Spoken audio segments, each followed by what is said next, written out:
Hey y'all, happy Saturday. Welcome to another What Else is Going On, aka We Go Podcast YouTube video. I'm your girl, your host, Taria. Thank you for coming back, y'all. So yesterday was my birthday, and I sat here on a video and told you that I did yesterday. Check it out if you haven't, and told y'all I was gonna have a day. I was going to brunch, and then later that evening, me and Corey was going out, and then I said, "Child, I'll probably come back and be like, I'm tired." That is what happened. I chose, I was a little bit tired because our brunch lasted a little longer than I thought. So I got home about 4:35. Um, and Corey came downstairs looking as good as he want to look. And we sat on the couch next to each other. And I put my feet in his lap. And I said, how about we watch The Righteous Gemstones? And you know what? It was just a chill, fun night eating. Well, I didn't even eat because I wasn't hungry. So I didn't even have dinner. But I brought some stuff that I had at brunch, and he ate that. So it was a chill night. We did go to brunch this morning. Him, and my son, and came home. Finished up all the Righteous Gemstones episodes that we missed. Um, and then we started this show with Kate Hudson on Netflix called Royal High Court, Raw Court, something about it's with Kate Hudson, Jay Ellis. It's pretty funny on Netflix. And I said, let me go do a quick video. He went ahead and went to the gym, and I'm going to go right behind him. Although I do just want to lay down on the couch, y'all. How much rest can a body require? Y'all, I'm like, I literally laid in bed till like 11 something today, and I'm still a little bit tired. But I made myself get up, take a shower, and we went to brunch. Like I said, me, him, and my son, and then had a good brunch. It was fun. I got to spend time with them too. And then came home, watched some TV, but I still feel like I could just literally lay here. But I'm gonna make myself go do my workout because I think I might go to work tomorrow. I was thinking about taking tomorrow off too, but I don't know. But anyway, not a lot that I came down here to talk to y'all about. Just two things that I saw, and I was like, let me say hello to my YouTube fam, my community, and then get on to this gym. So first up, let's get into reality blurb. Tamra Judge calls out Erika Jane for not showing her dating life while wanting Garcelle to do the same. Questions if Garcelle quit show because she got heat as Dolores reacts. So in a recent episode, Erika said she wished Garcelle was more interesting. We saw that on the reunion. She also suggested that Garcelle shares only a little about her personal life, including who she's dating. Other castmates hinted that Garcelle says unkind things while expecting her co-stars to back her up. So let's get into it. Uh, on Two T's in a Pod podcast, Tamra addressed Erika's suggestion that Garcelle isn't that interesting. That was a little nasty, said Tamra. That was a little stab in the ribs right there. Dolores, who is Tamra's temporary co-host, added, and it's the kiss of death for a housewife. Dolores also pointed out that housewives don't need to have death, divorce, or something traumatizing in their lives for a storyline. I have to say that I agree with Dolores. I said that too. Every housewife doesn't have to be on 10. Tamara expressed, Erika, I love you so much, but for her to say we want to see Garcelle and Sutton dating when we don't see Erika dating, Dolores said, world of double standards. At one point in the episode, Tamara questioned why Garcelle quit, saying, do you think she went into this knowing this was going to be her last reunion? Or do you think she got heat and she's like, I'm done? Dolores answered, Garcelle was warned a long time ago that only being friends with Sutton and constantly sticking up for her is a liability. Garcelle realized that now there's nobody left. Tamara speculated that Garcelle decided to be done when it stopped being fun. What do y'all think? Do y'all think that Garcelle went in thinking this is my last reunion? Or do y'all think that Garcelle went in that first half, she got some heat? Some, I wasn't mad that it was discussed because I said on my podcast, Reality Right After, check that out, the episode with Chase and Wellington. I said, um, I'm not mad that Garcelle said what she thought as far as the robbery. Now, I do need to amend that and say, do I feel like she maybe could have saved that for off camera? Yes. I probably wouldn't have said it on camera. However, she said it. Own that you said it. I don't have a problem with Dorit being upset by it. I mean, let's be clear. Garcelle was not the only one that thought that way. It wasn't Garcelle and 4 other people. It's about 4,000 other people. And then some that had the suspicions, right? But I wasn't mad that Garcelle. I wish she hadn't, just because of all of this now. At the same time, I wasn't mad that Dorit, I was going to say Darcel, try to stay couple name. I wasn't mad that Dorit felt away about it. It just is what it is. But do y'all think that Garcelle went in? Because it seemed like when she got on stage, she was fine. So do y'all think she went in thinking she was going to quit? Or do you think after she saw everything coming at her, not that she couldn't handle it, but that she was going to have no backup at all probably next season? Because she already knew, she already had a conversation with Sutton about her sticking up for Kyle. So do you think she was like, you know what, I'm not going to go into another season and have completely no backup? If it was me and Sutton, cool, I can handle these ladies, but me by myself, I'm not getting ready to do that. So y'all let me know what y'all think. Also, let's get into Terrence Howard. He had some stuff to say about Diddy. We're going to get into that. We're going to watch it together.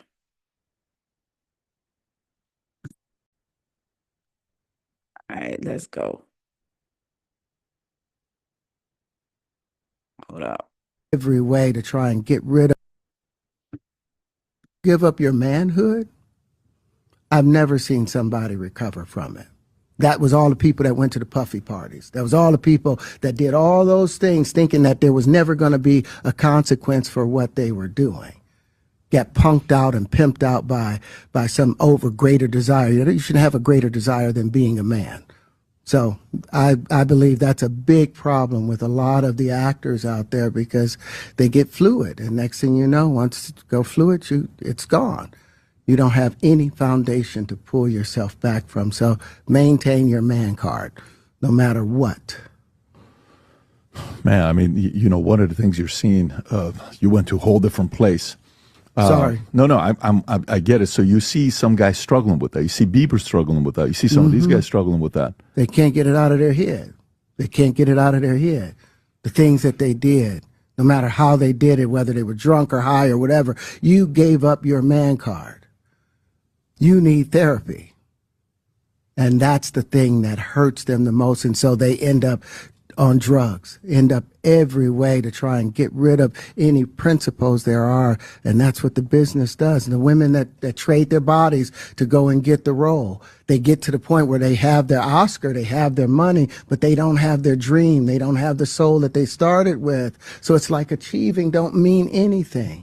If I get all the Nobel Prizes from doing all of this, but in the process I have to trade out all of my integrity to do it so that they can stay in place, what benefit is that if I lose my integrity? You got to go in as a principal. And what we were brought in here as men. We produce 1,500 sperm per heartbeat for a reason, because the aggression is necessary. You don't trade that in, no matter what. Did you ever have the opportunity where you got invited and you said no to it? Hell yeah. What was the consequences when you said no? Puffy invited me for weeks, asking me to come and teach him how to, wanted me to be his acting coach for a while. Go there and he's sitting around just looking. I'm like, okay, what's the material you want to work on? He's just looking at me. Then next thing you know, okay, hey, will you help me? I want to hear your music. So I come over there and I play the music, and he's sitting there just looking at me, like waiting. Okay. So then my assistant was like, he wants to hang out with you next week. And I was like, for what? He's like, I think he's trying to fuck you. That's what my assistant said. And I was like, oh, okay. Now I get it. So now no more communication. Now you know to be hands off with somebody. A number of producers come in to make the approach, and you threaten to punch them in the mouth, or threaten to knock their head off for talking to you or looking at you like you're a woman. When you approach a real man about his masculinity, you're going to get a real reaction back. It's a difference when a guy walks in a room and when a man walks into a room. And a man don't take the same things that a guy will accept. So always be the man in the room. And that's always been my whole thing. And have lost businesses because I don't bend over in that way.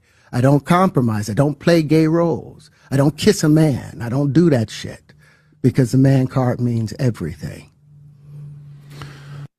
But when you give up your manhood, I've never seen somebody recover from it. That was Child. I love Bondi Blue's comment. Looking at a man, and she quotes him, looking at a man like a woman. And then she says, no, looking at a man like prey. Women don't deserve to be preyed upon either. And 1000%, he said, if you're looking at a man like she's a woman, like Bondi said, no, you looking at both like prey, because women don't deserve to be looked at like that either.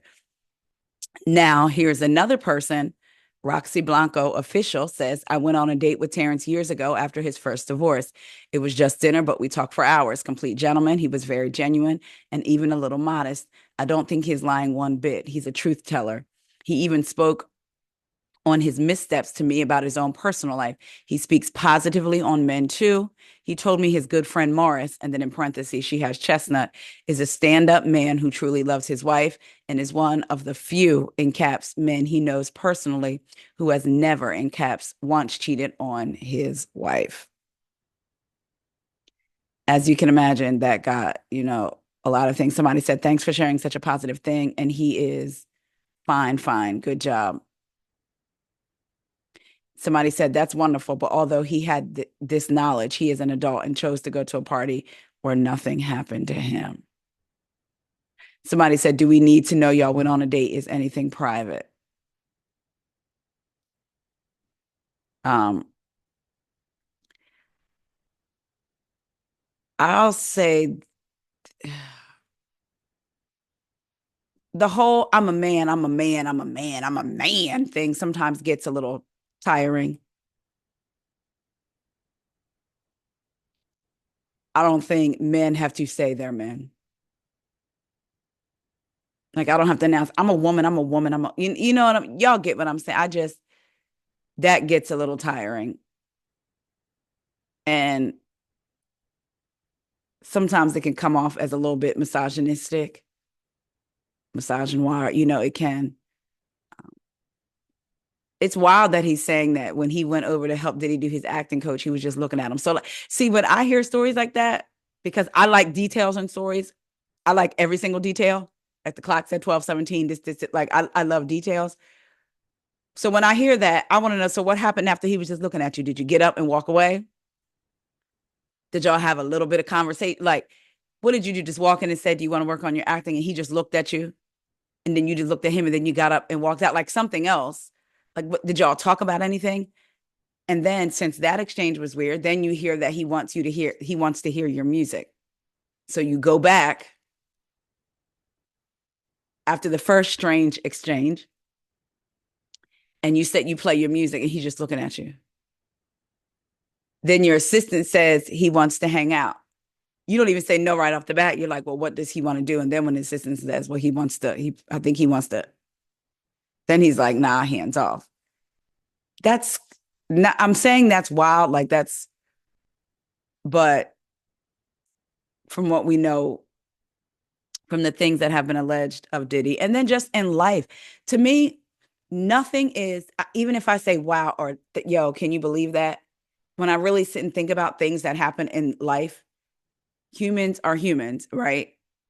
And we have a billion different type humans. I don't think nothing should be surprising. Thinking that, well, I can't believe that happened. Like, I don't take anything for granted. Like, or I shouldn't be surprised. And I try not to be surprised when things like this happen. You know what I mean? I think we can have one idea or imagination of what these Hollywood folks would be like, or music industry folks would be like. Then when people start hearing, they're like, nah, they wouldn't be like that. They got money. I mean, you think about somebody like Diddy who had so much money. Why would he have to hold people against their will, right? Why would he have to give them, I'll say rugs, but y'all know what I mean. Why would he have to do that? But it's about power. It's about control. It's their ego, feeding their ego. So nothing surprises me. I should say anymore when I hear about any of this stuff.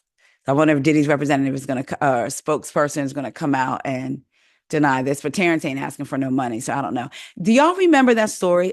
I think it was in Essence. Terrence was giving an interview and he said when he go to a lady's house, if she don't have wipes in her bathroom, it's like a no for him because her behind, I'm paraphrasing, but pretty much her behind is not clean. He actually, let me see. I always want to say Terrence Howard and wipes in a bathroom. That's funny because it came right up. He said, oh, it was an interview with Elle, not Essence. It was Elle magazine. And he said he wouldn't date a woman who doesn't keep baby wipes in her bathroom. If you're using dry paper, they aren't washing all of themselves. It's just unclean. So if I go inside a woman's house and see the toilet paper there, I'll explain this. And if she doesn't make the adjustment to baby wipes, I'll know she's not completely clean. So he explains if he just sees, so he gives her a chance, I guess, if he just sees toilet paper, he sits her down and explains to her. And then if she doesn't make that adjustment, and the next time he comes, if she doesn't have wipes, he'll assume she's unclean. I'm not completely clean. Does that mean that he's not going to deal with her? Or does that mean he's not going to do certain things? Just asking. Anyway, y'all let me know what y'all think about what Terrence was saying about the Diddy stuff, and about all of it, really. And do y'all agree with Tamra and Dolores? When Dolores said you don't have to have basically a death in the family or a divorce or something traumatizing, you know that she needs to say that, because I'm sorry, I don't care. Dolores is gorgeous to look at, but to me, Dolores ain't have nothing going on. And she was Switzerland.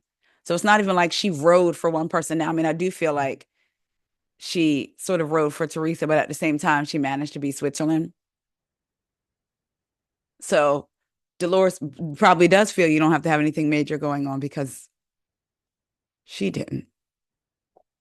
You know, her living with her, being friends with an ex-husband, dating a doctor who was friends with her ex-husband. Because remember, when she was dating David, he was friends with Frank. And I think they're still good friends. As a matter of fact, I think Frank and David are still friends, if I'm not mistaken. Y'all know Frank got married. Him and Brittany got married. And Dolores' son got engaged. Shout out to them. But yeah, y'all let me know what y'all think. And let me know, do y'all believe truly that Erika went in the reunion knowing this was going to be her last reunion? Or she saw what happened and was like, man, I got so much going on in my life. I'm not getting ready to go on this show and basically be on an island.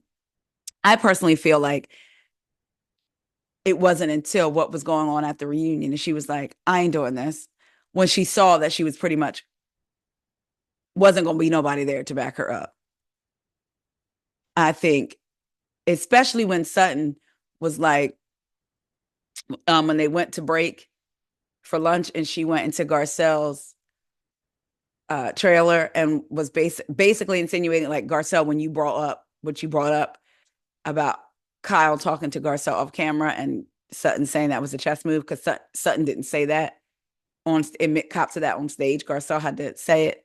And Sutton saying it's going to be hard for her, not even thinking about what Garcelle, them coming at Garcelle. Even if